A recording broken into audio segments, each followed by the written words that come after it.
ಇವತ್ತೊಂದು ಬೆಳಿಗ್ಗಿನ ತಿಂಡಿ ಮಾಡುವ, ಬೇಗ ಆಗ್ತದೆ ಕೂಡ. ಮತ್ತೆ ನೋಡಿ 2 ಮೊಟ್ಟೆಯಿಂದ ಮಾಡೋದು. 2 ಮೊಟ್ಟೆ ಬೇಕು ನಿಮಗೆ ತಿಂಡಿ ಮಾಡಲಿಕ್ಕೆ. ಕೋಳಿ ಮೊಟ್ಟೆ ತಗೊಂಡಿದ್ದೇನೆ. ಇದು ಊರಿದ್ದು ಕೋಳಿ ಮೊಟ್ಟೆ, ಮತ್ತೆ ಬೇರೆ ಕೋಳಿ ಮೊಟ್ಟೆ ಕೂಡ ಆಗ್ತದೆ.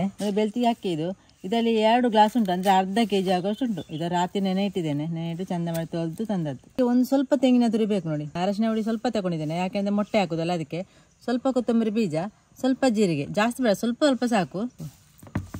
ಇದಕ್ಕೆ ಸ್ವಲ್ಪ ಕುಚ್ಚಲಕ್ಕಿ ಅನ್ನ ಕೂಡ ಹಾಕಬೇಕು. ಇಲ್ಲ ಹಾಕಿದ್ರೆ ಕೂಡ ಆಗ್ತದೆ, ಹಾಕಿದ್ರೆ ಸ್ವಲ್ಪ ಗಟ್ಟಿ ಆಗ್ತದೆ ದೋಸೆ, ಅದಕ್ಕೆ ಬೇಕಾಗಿ ಹಾಕೋದು. ಇಲ್ಲ ನಿಮಗೆ ಅವಳಕ್ಕಿನೂ ಕೂಡ ಸ್ವಲ್ಪ ತೊಳೆದು ಹಾಕ್ಬೋದು ನೋಡಿ. ಇದಕ್ಕೆ 2 ಮೊಟ್ಟೆ ಹೊಡೆದು ಹಾಕುವ.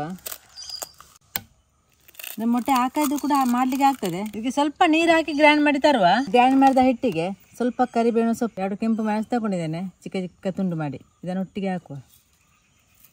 ರುಚಿಗೆ ಬೇಕಾದಷ್ಟು ಉಪ್ಪು ಕೂಡ ಹಾಕುವ.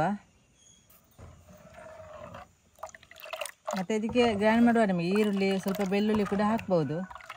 ಎಂತ ಹಾಕಲಿ, ಇಷ್ಟು ಸಾಕಾಗ್ತದೆ ಅಂತ ಹೇಳಿ ನೋಡಿ. ಇಷ್ಟು ಹದ ಬೇಕು ನೋಡಿ, ತೆಳುವು ಸಾಕು ನೋಡಿ. ಹೀಗೆ ನೋಡಿ, ಇದು ಕಬ್ಬಿಣದ ಕಾವಳಿ. ಮತ್ತು ಇದಕ್ಕೆ ಸ್ವಲ್ಪ ಎಣ್ಣೆ ಹಚ್ಚುವ. ನಿಮಗೆ ನಾಸ್ಟಿಕ್ ಆದರೆ ಎಣ್ಣೆ ಹಚ್ಚಬೇಕಂತಲೇ ಇಲ್ಲ ದೋಸೆ ಮಾಡೋದಿದ್ರೆ. ಇದೆಲ್ಲ ಎಣ್ಣೆ ತಗೊಂಡದ್ದು ನಾನು. ನೀವು ಯಾವುದು ಕಾವಳಿಗೆ ಯೂಸ್ ಮಾಡ್ತೀರಾ ಅದನ್ನು ಹಾಕಿದರೆ ಆಯಿತು ನೋಡಿ. ಇನ್ನು ಬಿಸಿ ಆದ ಮೇಲೆ ದೋಸೆ ಹಾಕಿದ್ರೆ ಆಯಿತು. ಈ ರೀತಿ 1 ನಿಮಿಷ ಮುಚ್ಚಿಟ್ರೆ ಸಾಕು ನೋಡಿ. ಎಷ್ಟು ಚಂದ ಉಂಟು ನೋಡಿ ದೋಸೆ ನೋಡಲಿಕ್ಕೆ.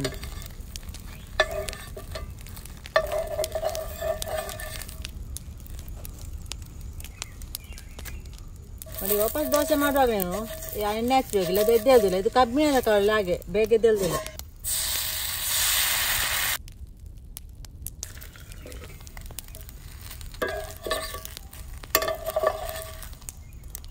ಹಾಕಿದ ದೋಸೆ ಈ ರೀತಿ ಇರ್ತದೆ ನೋಡಿ. ಬೆಳಿಗ್ಗೆಯಿಂದ ಸಂಜೆವರೆಗೆ ಇಟ್ಟರು ಕೂಡ ಇದು ಗಟ್ಟಿ ಆಗುದಿಲ್ಲ, ಇದೇ ರೀತಿ ಇರ್ತದೆ. ನಿಮಗೆ ಟಿಫಿನ್ ಬಾಕ್ಸ್ಗೆ ಕೂಡ ಈ ರೀತಿ ಮಾಡಿ ಕೊಡ್ಬೋದು. ದೋಸೆ ಎದ್ದೇಳುವುದಿಲ್ಲ ನೋಡಿ. ಆ ಕಾವಲಿಯಲ್ಲಿ ನೀವು 1 ಮೊಟ್ಟೆ ಹಾಕಿ ದೋಸೆ ಮಾಡಿ, ಚಂದ ಎದ್ದೇಳ್ತದೆ. ಮತ್ತು ನೀವು ಸಹ ಇದೇ ರೀತಿ ಟ್ರೈ ಮಾಡಿ ನೋಡಿ.